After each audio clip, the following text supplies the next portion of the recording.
This is Prashant from academics for CSE. Friends, आज की इस वीडियो में मैं आप लोगों के साथ बीपीएससी की आगामी मुख्य परीक्षा को ध्यान में रखते हुए मेंस से संबंधित एक महत्वपूर्ण मॉडल आंसर को डिस्कस करूंगा। पिछले कुछ दिनों से मैं अपने कुछ अदर वर्क में मैं व्यस्त था, इसीलिए मैं यूट्यूब पे कोई भी वीडियो अपलोड नहीं कर पा रहा था। लेकिन अब मैं थोड़ा सा फ्री हुआ हूँ अपने कामों से, तो अब मैं कोशिश करूंगा कि कुछ और महत्वपूर्ण जो टॉपिक रह गए हैं उसका मॉडल आंसर में डिस्कस कर दूं, ताकि आप सभी 67वीं बीपीएससी के मुख्य परीक्षा में वो आपके लिए लाभकारी साबित हो सके। तो आज का जो हमारा वीडियो है काफ़ी ज़्यादा महत्वपूर्ण टॉपिक होने वाला है, क्योंकि आज की इस वीडियो में मैं आप लोगों के साथ जीएस मेंस करेंट अफेयर के अंतर्गत इंटरनेशनल रिलेशन से संबंधित एक महत्वपूर्ण टॉपिक I2E2 को मैं डिस्कस करूंगा। I2E2 से संबंधित एक मॉडल आंसर को मैं डिस्कस करूंगा। देखिए, 67वीं मुख्य परीक्षा में आईआर से संबंधित कुछ महत्वपूर्ण सेक्शन है, जिसे मैंने पहले भी बताया है। उनमें सबसे ज़्यादा जो महत्वपूर्ण सेक्शन आपको कवर करके जाना है वह G20 की जो हालिया सबमिट हुई है उसे कवर करके जाना है।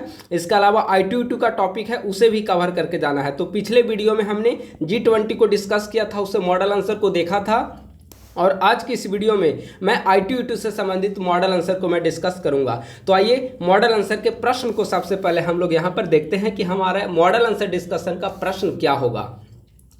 I2E2 के गठन के प्रमुख उद्देश्यों को रेखांकित करते हुए हाल ही में आयोजित इसके पहले शिखर सम्मेलन की मुख्य विशेषताओं पर चर्चा करें। इसके गठन ने किस प्रकार से पश्चिम एशिया में आर्थिक एवं रणनीतिक सहयोग की पहल को सुदृढ़ किया है। भारत के लिए इस संगठन के महत्व को बताएं। देखिए, ये जो प्रश्न है वह 4 सेक्शन में बटा हुआ प्रश्न है। पहले सेक्शन के अंतर्गत आपको बताना है इंट्रोडक्शन के बाद आपको सबसे पहले लिखना है कि I2E2 के गठन के क्या प्रमुख उद्देश्य हैं, आखिर I2E2 का गठन क्यों किया गया। तो सबसे पहले आपको उद्देश्य को लिखना होगा। इसके बाद पहले जो शिखर सम्मेलन आयोजित की गई उसके मुख्य विशेषताओं को बताना होगा। दूसरे नंबर पे आपको पहले शिखर सम्मेलन की मुख्य विशेषताओं पर चर्चा करनी है। तीसरे नंबर पे आपको बताना है कि किस प्रकार से I2E2 संगठन पश्चिम एशिया के अंतर्गत आर्थिक एवं रणनीतिक सहयोग की पहल को सुदृढ़ करेगा। और चौथे नंबर पे आपको बताना है कि भारत के लिए इस संगठन का क्या महत्व है, भारत के लिए I2E2 संगठन क्यों महत्वपूर्ण है। तो ये 4 सेक्शन में प्रश्न पूछा गया है, तो इसका मॉडल आंसर इसी रूप में व्यवस्थित रूप से आपको लिखना होगा।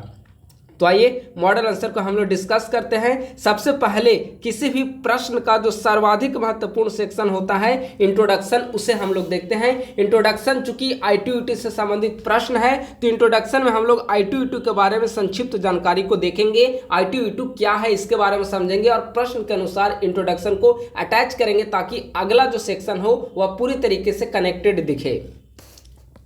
I2E2 समूह भारत, इजराइल, संयुक्त अरब अमीरात और संयुक्त राज्य अमेरिका का एक समूह है। कैसे, देखिए, I2U2, I2 का मतलब हो गया इंडिया एंड इजराइल, ठीक है। U2 का मतलब हो गया UAE यानी संयुक्त अरब अमीरात एंड USA। तो इस प्रकार से यह मिलकर बनता है I2U2, यानी कि ये 4 कंट्री का शॉर्ट फॉर्म है।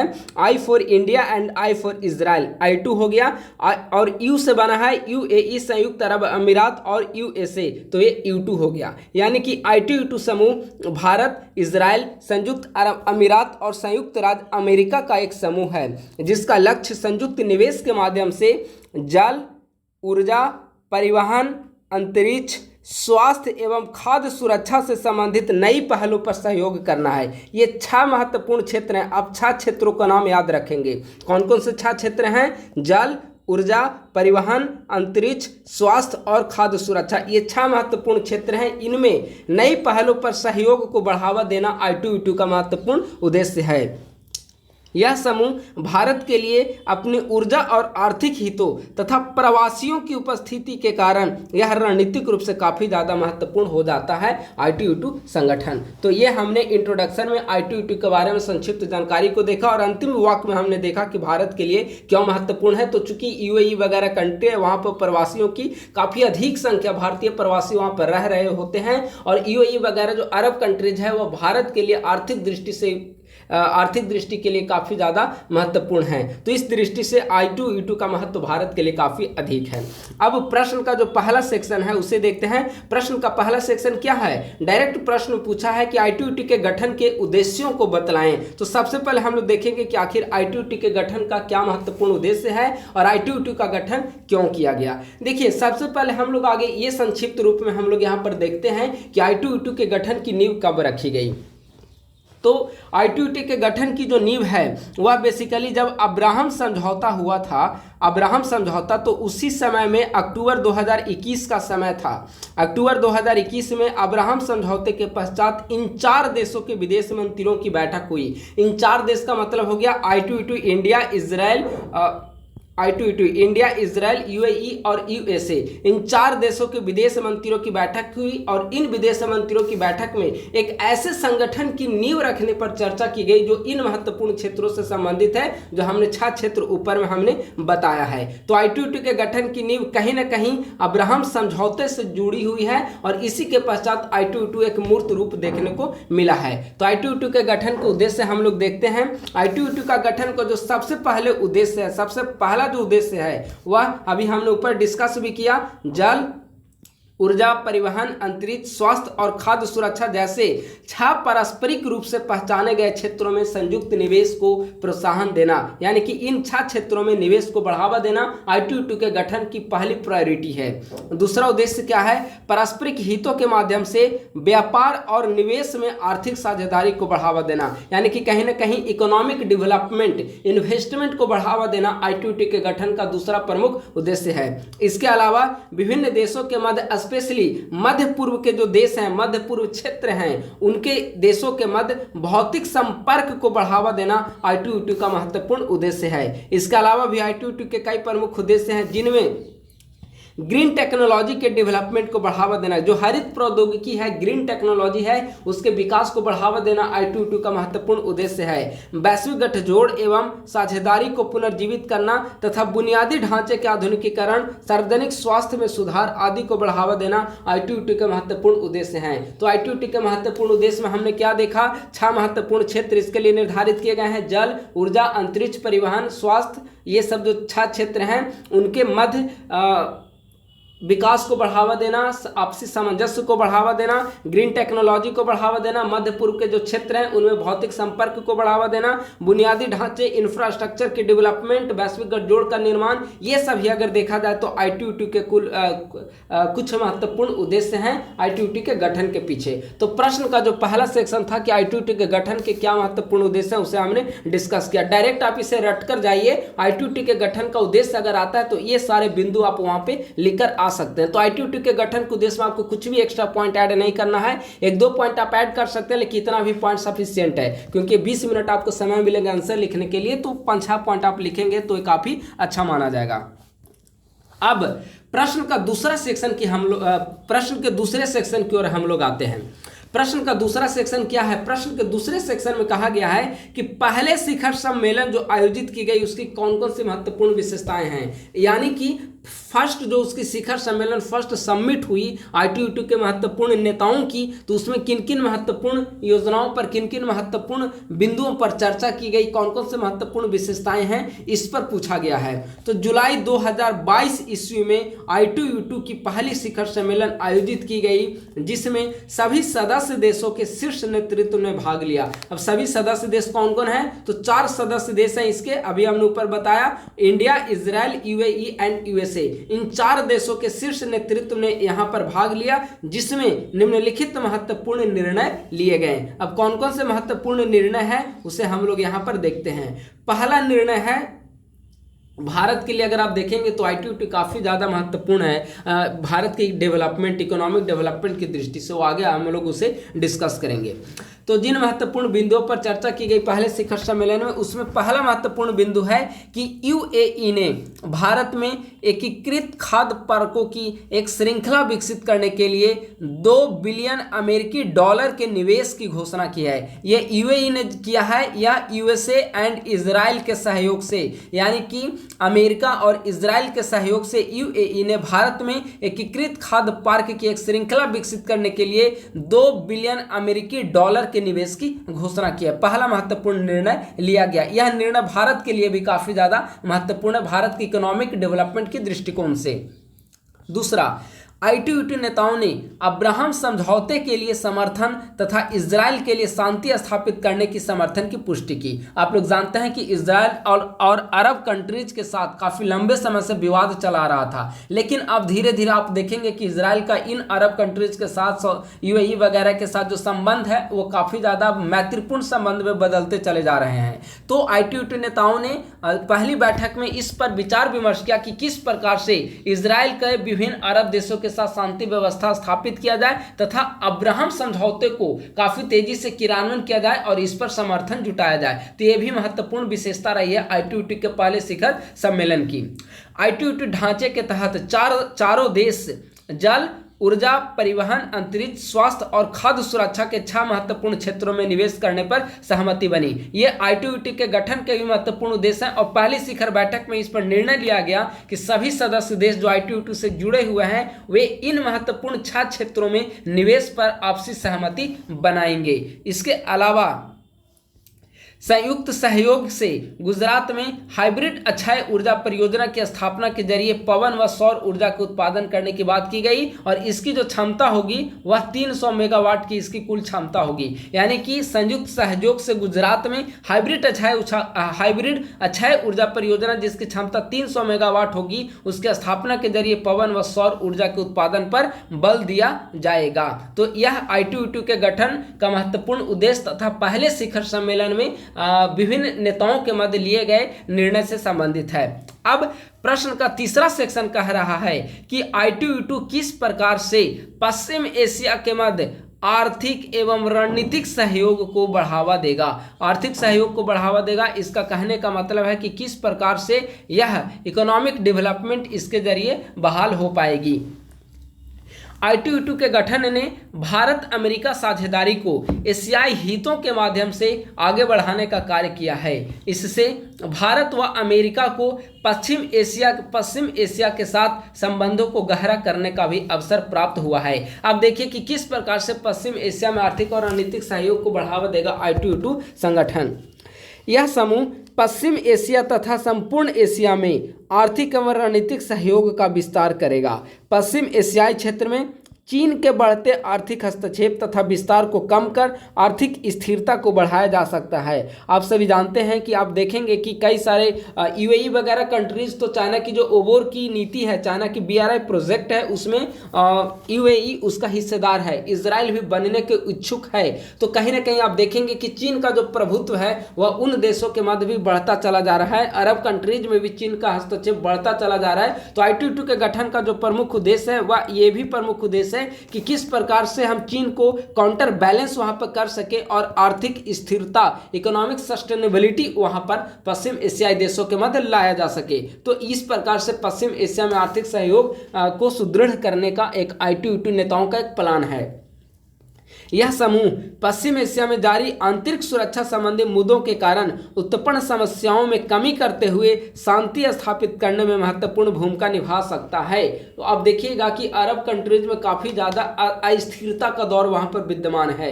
तो ITUT का जो संगठन है वह कहीं ना कहीं विभिन्न देशों के मध्य जो अस्थिरता की स्थिति बनी हुई है, विभिन्न देशों के मध्य संघर्ष और टकराव की स्थिति बनी हुई है, तो उनमें शांति स्थापित करने की दिशा में ITUT संगठन काम करे। तो चूंकि जब तक शांति स्थापित नहीं हो पाएगी तब तक इकोनॉमिक डेवलपमेंट संभव नहीं हो पाएगा। तो शांति स्थापित करके आर्थिक विकास में महत्वपूर्ण भूमिका निभा सकता है ITUT संगठन। ITUT समूह पश्चिम एशियाई क्षेत्र के विकास हेतु रणनीति का केंद्रीय स्तंभ बन सकता है। उदाहरण के लिए इंडो पैसिफिक क्षेत्र में क्वाड, यानी कि जिस प्रकार से हिंद प्रशांत क्षेत्र में, जिस प्रकार से इंडो पैसिफिक रीजन में क्वाड जो है एक महत्वपूर्ण संगठन के रूप में उभर चुका है, हिंद प्रशांत क्षेत्र की समस्याओं को सुलझाने की ताकत क्वाड संगठन के रूप में बन चुकी है, उभर चुकी है। उसी प्रकार से ITUT भी संगठन है वह कहीं ना कहीं पश्चिम एशियाई क्षेत्र के विकास का एक सेंटर पॉइंट बन सकता है, यानी कि ITU संगठन पूरे पश्चिम एशियाई क्षेत्र के डेवलपमेंट का एक सेंटर पॉइंट बन सकता है। तो इस प्रकार से ITU पश्चिम एशिया के विकास में अपनी महत्वपूर्ण भूमिका का निर्वहन कर सकता है। इस प्रकार पश्चिम एशिया के आर्थिक एवं रणनीतिक क्षेत्र में भी ITU का विशेष महत्व है। रसिया यूक्रेन विवाद, कोविड-19 की समस्या, जलवायु संकट, आतंकवाद, बदलती भू राजनीतिक वास्तविकताओं से उत्पन्न खाद्य एवं ऊर्जा संकट से निपटने में यह महत्वपूर्ण भूमिका निभा सकता है। तो ITU हमने देखा कि किस प्रकार से ITU वर्तमान बदलती वैश्विक परिस्थितियों के मद्देनजर ITU पश्चिम एशिया में शांति बहाली करने में, इकोनॉमिक डेवलपमेंट में किस प्रकार से ITU महत्वपूर्ण कदम उठा सकता है और एक कारगर साबित हो सकती है। अब देखते हैं कि आखिर भारत के लिए ITU का क्या यहाँ पे महत्व होगा। इसको आप काट कर यहाँ पे इसे महत्व लिख लीजिए, ठीक है। भारत के लिए ITU का क्या महत्व है।